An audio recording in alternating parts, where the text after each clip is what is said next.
Hello बच्चों, mission ज्ञान से मैं निशा सालवी, राजस्थान सरकार ने वेदांता के CSR इनिशिएटिव ई कक्षा में आप सभी का स्वागत करती हूँ। तो बच्चों, आज हम देख रहे हैं हमारी 12वीं कक्षा का 15वां अध्याय, जिसकी हम भाग 9 के अंतर्गत प्रश्न उत्तर देखने वाले हैं, यानी कि अभ्यास प्रश्नों के बारे में हम आज जानकारी लेने वाले हैं।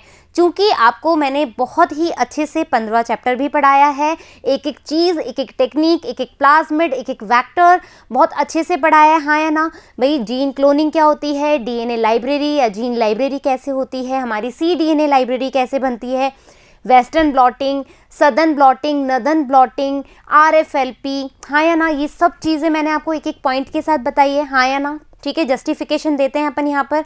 ठीक है, अग्री करते हो कि हाँ मैम ने ये चीज़ बताई है।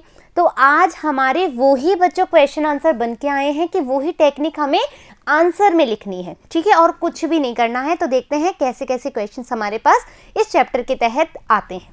आइए, सबसे पहला क्वेश्चन है, कौन से एंजाइम की DNA को विशिष्ट स्थल पर काटते हैं? कौन से एंजाइम थे? हमने एक DNA का पार्ट लिया था, टेम्पलेट DNA, फिर इसको हमें टुकड़े टुकड़े करना था। तो कौन सा ऐसा एंजाइम लिया था जिसके द्वारा हम इसको छोटे छोटे भागों में तोड़ रहे थे? तो आंसर हमारा होगा, देखो लाइगेज तो क्या कर रहा था, जोड़ने का कार्य। टूटे फिर इन भागों को जोड़ने का कार्य कौन कर रहा था? Ligase enzyme. लाइगेज यानी कि जोड़ना। पॉलीमरेज, पॉलीमरेज एंजाइम क्या करता है? देखो बच्चों, याद करने का तरीका ये है कि आपको सबके बारे में पता होना चाहिए। पहली बात, डाउट नहीं होना चाहिए किसी भी चीज को लेकर कि क्लियरेंसी होनी चाहिए, ट्रांसपेरेंसी होनी चाहिए कि हाँ लाइगेज है। अरे लाइगेज थोड़ी ना तोड़ेगा, लाइगेज तो जोड़ता है। पॉलीमरेज पॉलीमराइजेशन करेगा, यानी कि ये क्या करेगा, RNA पॉलीमरेज पे, DNA पॉलीमरेज पे आएगा और रेप्लिकेशन के लिए उसको बोलेगा कि भाई रेप्लिकेट करो, है ना। रिस्ट्रिक्शन एंडोन्यूक्लियस, हाँ रिस्ट्रिक्शन एंडोन्यूक्लियस हो सकता है। एंडो अंदर की तरफ, न्यूक्लियस यानी कि काट रहा है, न्यूक्लियस यानी कि DNA RNA, है ना। न्यूक्लियस एंजाइम वो होता है ना जो न्यूक्लियस को काटे। तो हाँ भाई, ये इसको काट रहा है, तो यानी कि रिस्ट्रिक्शन एंडोन्यूक्लियस यहाँ पर कार्य करेगा। तो राइट आंसर क्या होगा हमारा? राइट आंसर होगा हमारा रिस्ट्रिक्शन एंडोन्यूक्लियस। ऐसे पढ़ना है अपन को। नेक्स्ट क्वेश्चन है, प्राकृतिक रूप से रिस्ट्रिक्शन एंडोन्यूक्लियस एंजाइम पाया जाता है। कहाँ से अपन ने रिस्ट्रिक्शन एंडोन्यूक्लियस को लिया था? एग्जाम्पल हम दे सकते हैं, EcoR1 कहाँ से लिया था? ई कॉलाई से लिया था। तो ई कॉलाई क्या है? हमारा जीवाणु है। ठीक है, देखो बच्चों, पढ़ने का यही तरीका होना चाहिए कि चीज़ें क्लियर होनी चाहिए। मैं पहले ही बता रही हूँ, ठीक है। मुझे ये मैसअप करने वाली आदतें नहीं है।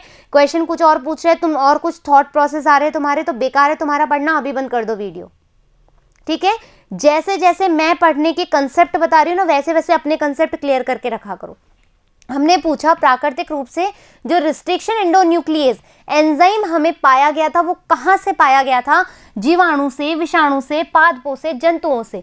तो हमने एग्जाम्पल सेट करा था EcoR1 कि EcoR1 है, यानी ई कॉलाई से लिया था, इस स्ट्रेन से लिया था, इस तरह का ये फर्स्ट टाइप से लिया गया था, है ना। अपन ने नामकरण देखा था, तो वो ई कॉलाई है क्या? जीवाणु है ना, तो जीवाणु से हमें ये मिला।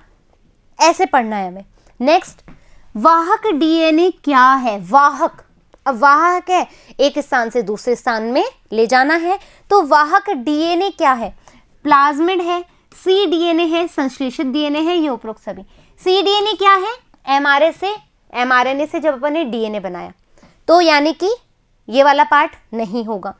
संश्लेषित DNA ये भी नहीं हो सकता, ठीक है। उपरोक्त सभी बिल्कुल भी नहीं है। तो बचा क्या हमारा? प्लाज्मिड जो है। प्लाज्मिड क्या है? वाहक DNA है। क्यों? एक्स्ट्रा क्रोमोसोमल मटेरियल, यानी कि जो गुणसूत्र के अलावा जो भाग बचा है वो हमारा क्या होता है? प्लाज्मिड होता है। और ये DNA तो है, DNA की तरह कार्य करता है।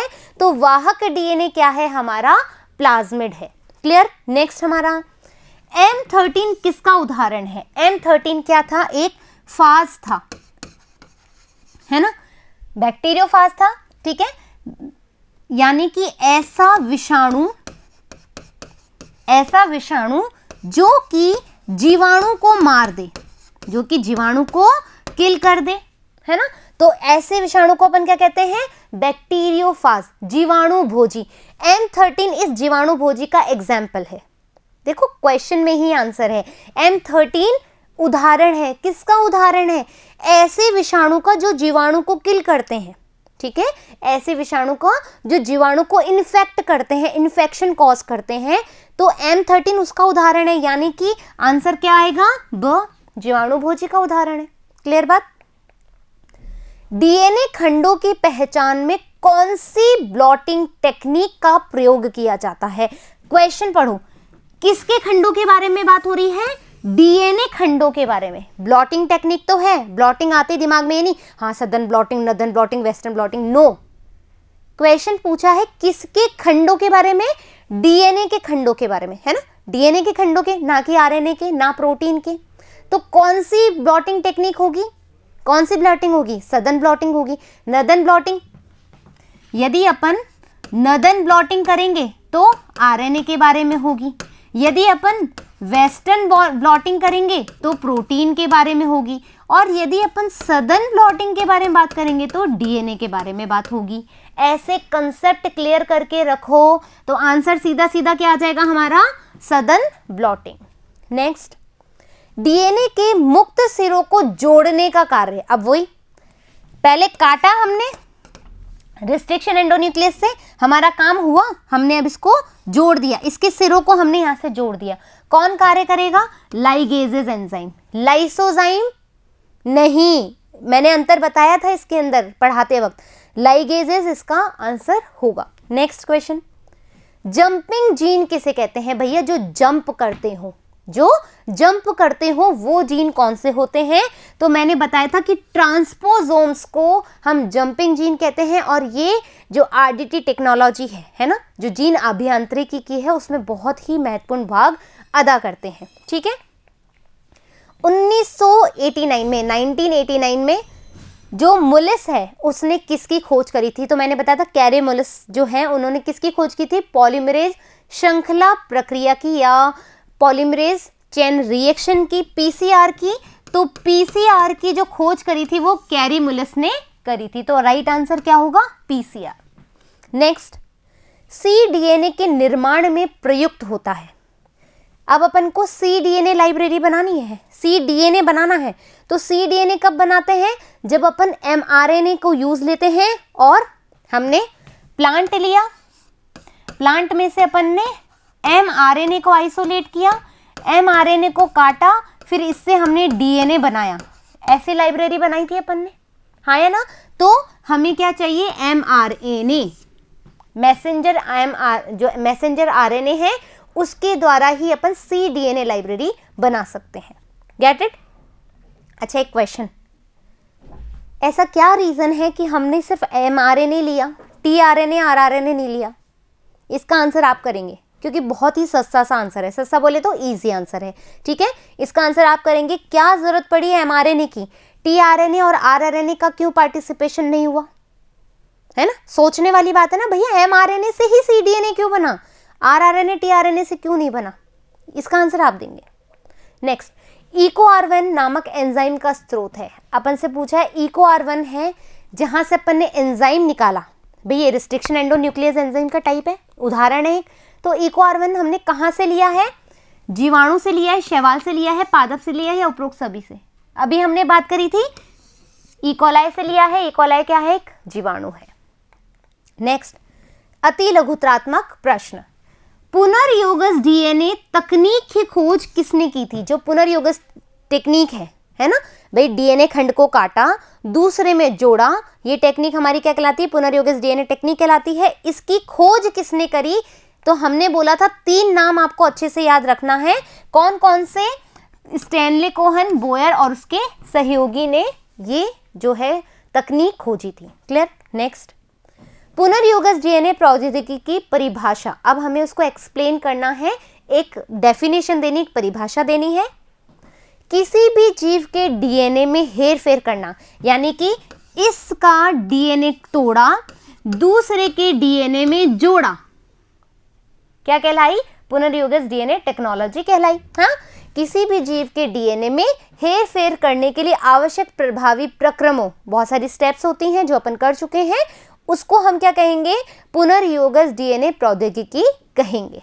नेक्स्ट, क्लोनिंग वाहक क्या होते हैं? क्लोनिंग वाहक, ठीक है, ऐसे डीएनए अणु जो वांछित जीन सहित परपोषी में प्रवेश करके अपनी प्रतिकृति बनाते हैं। प्रतिकृति यानी कि क्लोनिंग, अपने जैसे ही बनाते हैं, है ना। अपनी ये तो करते हैं भाई, डीएनए के अणु को लिया, ये डीएनए का अणु लिया, ये वांछित जीन है यानी वेक्टर है, इसमें डालेंगे, ठीक है, इसको दूसरी होस्ट में डालेंगे ताकि ये वहां जाकर के प्रतिलिपि बनाए और अपना कार्य कर सके, ठीक है, क्लियर बात। नेक्स्ट, आणविक प्रोब्स क्या है? मैंने आपको बताया था 2 तरह के प्रोब्स होते हैं, डीएनए प्रोब और आरएनए प्रोब, ठीक है, छोटे से short segment of DNA, DNA के छोटे छोटे टुकड़े, ठीक है, जो हमें क्या करते हैं, मदद करते हैं हमारे जीन को, वांछित जीन को पहचानने में। आरएनए वे डीएनए के खंड जिनकी सहायता से किसी भी जीव में उपस्थित उसके पूरक डीएनए या आरएनए खंडों की पहचान की जा सकती है। यही होता है प्रोब का मतलब, होता है हम उनको बताएं जो हमें चाहिए, वांछित जीन को, ठीक है, पता लगाने के लिए अपन मॉलिक्यूलर प्रोब्स का यूज करते हैं, और ये आरएनए भी हो सकते हैं और डीएनए भी हो सकते हैं। मार्कर जीन क्या होते हैं? उदाहरण दीजिए। मार्कर जीन पे अपन ने बहुत चर्चा करी है, हमने ये भी पता लगाया कि कैसे पता लगा सकते हैं, जैसे एम्पिसिलिन, टेट्रासाइक्लिन, है ना, इसके द्वारा देखा था हमने। वे जीन जो रूपांतरित कोशिकाओं से विशेष लक्षण उत्पन्न करती हैं, मार्कर जीन कहलाती है। भाई वांछित जीन के साथ हमेशा मार्क कर देगी कि ये रहा, यही मेरा वो जीन है, या फिर हम एंटीबायोटिक्स के थ्रू, प्रतिजैविकता के थ्रू करेंगे कि भाई वो प्रतिजैविक है, उसमें, है ना, प्रतिरोधकता है, तो वो जीवित रहेगा और वही हमारा वांछित जीन होगा। ये हमने चर्चा करी थी। नेक्स्ट क्वेश्चन है रिपोर्टर जीन। अरे रिपोर्टर जीन रिपोर्ट दे जो तुम्हें बताए कि हाँ यही वो जीन है जो तुम्हें चाहिए था, हाँ है ना। तो रिपोर्टर जीन क्या होते हैं? उदाहरण दीजिए, है ना। वे जीन जो कोशिका में विशेष लक्षण प्रारूप प्रदर्शित करें, मतलब ऐसे कोई लक्षण बताएंगे, ऐसे लक्षण क्रिएट करेंगे, तुम्हें पता लग जाएगा कि यही, हाँ यही है जो हमने वांछित जीन डाला था, और जिससे वे दूसरी कोशिकाओं से अलग दिखती है, ठीक है, वे जीन कहलाते हैं। एग्जाम्पल है इसका एल्यूसी, ल्यूसीवेरे जीन जो जुगनू से हमने निकाला था, ठीक है। जीन लाइब्रेरी क्या है? बहुत पढ़ लिया हमने जीन लाइब्रेरी के बारे में। क्लोनित डीएनए अणुओं को हम क्या कर रहे हैं? संचयन जीन लाइब्रेरी कहते हैं। जितने भी जो अपने डीएनए अपन ने बनाए हैं उसको हम इकट्ठा कर रहे हैं, जगह स्टोर कर रहे हैं, जैसे अपन बुक्स की लाइब्रेरी बनाते हैं, सेम वैसे ही। कॉस्मिड क्या है? जब अपन बैक्टीरियो जो प्लाज्मिड है, ठीक है, और लैम्डा जो है, लैम्डा एग्जाम्पल है ना बैक्टीरियोफाज का, लैम्डा को अपन प्लाज्मिड के साथ, ठीक है, इन दोनों को यदि फ्यूज कर दें तो इसको अपन क्या बोलेंगे? कॉस्मिड बोलेंगे, ठीक है। प्लाज्मिड प्लस लैम्डा क्या कहलाएगा? कॉस्मिड। याद रखो, बस इतनी सी बात याद रखोगे तो कर लोगे चीज को। नेक्स्ट है रिस्ट्रिक्शन एंडोन्यूक्लियस एंजाइम को परिभाषित करो। बोलो भाई, रिस्ट्रिक्शन एंडोन्यूक्लियस एंजाइम को परिभाषित करो तो एक निश्चित स्थान पर डीएनए को अंदर से काटेगा, अंदर यानी एंडो, ठीक है। जैव इलेक्ट्रोफोरेसिस में प्रयोग आने वाले जेल का नाम बताइए। एक तो आएगा हमारा कौन सा भाई? एक तो जेल इलेक्ट्रोफोरेसिस में एग्रेस जेल आएगा, ठीक है। एक पॉली एक्रिलामाइड जेल आएगा जो प्रोटीन के आइडेंटिफिकेशन में काम आता है, ठीक है। आरएफएलपी का पूरा नाम बताइए, ठीक है। आरएफएलपी का पूरा नाम है रिस्ट्रिक्शन फ्रेगमेंट लेंथ पॉलीमॉर्फिज्म, ठीक है, प्रतिबंध खंड लंबाई बहुरूपिता, ठीक है। नेक्स्ट है हमारा लघुत्रात्मक प्रश्न, क्लोनिंग वाहक क्या है? ठीक है, हमें बताना है क्लोनिंग वाहक जो क्या करेंगे, क्लोनिंग के लिए इंपॉर्टेंट रहेंगे, हमारे वांछित जीन को ले जाएंगे और होस्ट में डालेंगे और वहां पर रेप्लिकेट करवाएंगे, ठीक है। तो प्लाज्मिड, ठीक है, जीवाणुभोजी, कॉस्मिड, ये मैं नहीं बता रही हूँ क्योंकि अपन पढ़ चुके हैं, ठीक है। PBr32 प्लाज्मिड पर टिप्पणी लिखी, मैंने आपको बहुत अच्छे से समझाया था विद डायग्राम, सो प्लीज इसको अच्छे से पढ़ लेना, ठीक है। कौन कौन से स्थल इसमें पाए जाते हैं, क्या है क्या नहीं है, ठीक है।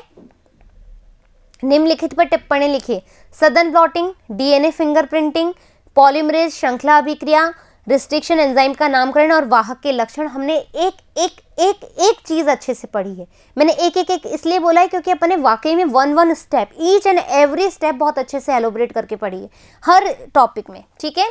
तो हमें सदन ब्लॉटिंग बतानी है। सदन ब्लॉटिंग बोले तो डीएनए के बारे में, ठीक है, याद रखना है अपन को। डीएनए फिंगरप्रिंटिंग, ठीक है, पॉलीमरेज, पीसीआर, रेस्ट्रिक्शन एंडो जो एंजाइम्स होते हैं वो, वाहक के लक्षण, वेक्टर में क्या क्या कैरेक्टरिस्टिक्स होने चाहिए जिसके लिए वो वाहक हमारे लिए उपयोगी हो, ठीक है, वो सब चीजें हमें पता होनी चाहिए। जीनोमिक लाइब्रेरी का निर्माण विधि, पूरा हमें जीनोमिक लाइब्रेरी का मैंने एक एक स्टेप बताया आपको, पूरा डायग्राम बना के बताया, वो ही आपको यहाँ पर लिखना है, ठीक है।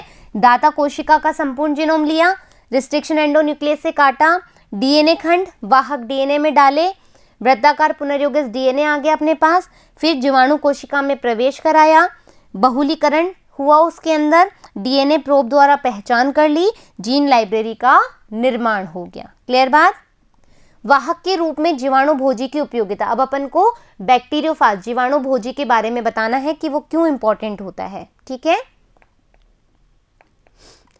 फिर है हमारे निबंधात्मक प्रश्न। तो निबंधात्मक प्रश्न अपने स्टार्ट हो गए।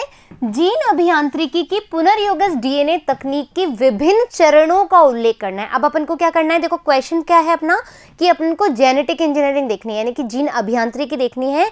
उसमें जो पुनर्योगज डीएनए अपन ने बनाया है, ठीक है, उसमें जो भी चीजें अपन ने करनी है उसको स्टेप बाय स्टेप लिखना है, यानी विभिन्न चरण बताने हैं जो अपन ने कर लिए हैं। क्या क्या हुआ कि भाई अपन ने सबसे पहले डीएनए को आइसोलेट किया है, ठीक है, खोज किसने करी है, तो सारी इंफॉर्मेशन, क्योंकि निबंधात्मक प्रश्न है अपन को बताना पड़ेगा कि भाई पुनर्योगज डीएनए टेक्निक क्या होती है, जीन अभियांत्रिकी क्या है, क्या इसका रोल है, किसने इसकी खोज करी, ये सब चीजें हमें बतानी पड़ेगी, ठीक है।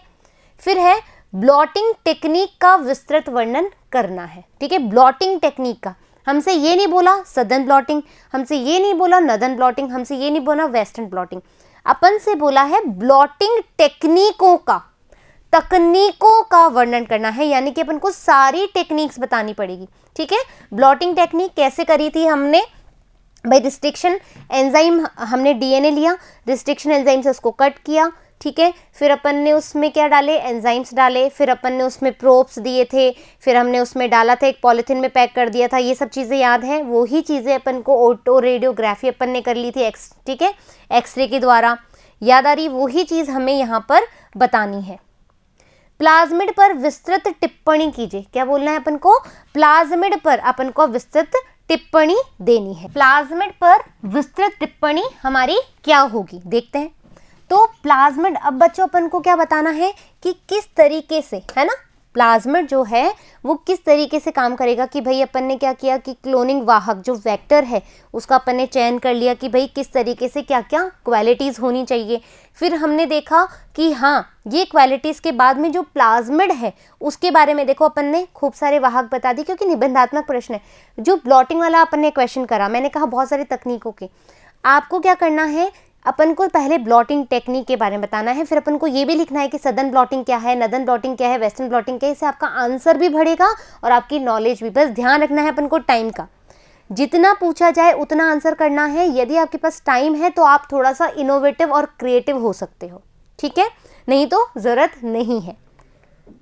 जी अपन ने प्लाज्मिड के बारे में बता दिया, सब चीज़ें अपन ने देख ली, भाई कौन कौन से किस तरीके होते हैं। PBR 22 को ध्यान रख लेना, ठीक है, PBR 322 को मतलब, ठीक है, ये प्लाज्मिड वाला हो गया। आणविक प्रोब से आप क्या समझते हैं, अब अपन को डीएनए प्रोब और आरएनए प्रोब कैसे बने थे, क्या क्या इसका कार्य होता है, वो अपन को इसमें यहाँ पर वर्णन है दोनों का, ठीक है। डीएनए प्रोब और आरएनए प्रोब्स ये अपन ने अच्छे से देखा था, किस तरीके से अपन ने प्रोब्स का महत्व दिया। फिर है आनुवांशिक अभियांत्रिकी के महत्व के बारे में बताना है कि जो जेनेटिक इंजीनियरिंग अपन ने इतनी देर से करी है, पूरे चैप्टर में अपन ने पढ़ा है, आखिरकार इसका एप्लीकेशन क्या है, इसका क्या सिग्निफिकेंस है ना, वो चीज़ हमें बतानी है। तो ये तो अपन कर सकते हैं, ये तो कोई बच्चे ने यदि चैप्टर ऐसे नींदों में भी पढ़ा होगा ना, वो भी इसका आंसर बड़े ही अच्छे से करेगा। हर टेक्निक को तुम इसमें डाल सकते हो, हर टेक्निक के यूटिलाइजेशन को, एप्लीकेशन को, जो इसकी सिग्निफिकेंस है, जो इसकी महत्वपूर्णता है, हर टेक्निक का तुम इसमें यूज़ कर सकते हो, ठीक है। तो ये सब चीज़ें हो गई। तो इस तरीके से जो है हमारे 15वें अध्याय के जो प्रश्न उत्तर है वो भी समाप्त हो चुके हैं। आशा करती हूँ कि ये चैप्टर भी आपको बहुत अच्छे से समझ में आया होगा। फिर मिलेंगे अपन एक नए चैप्टर के साथ। जब तक धन्यवाद।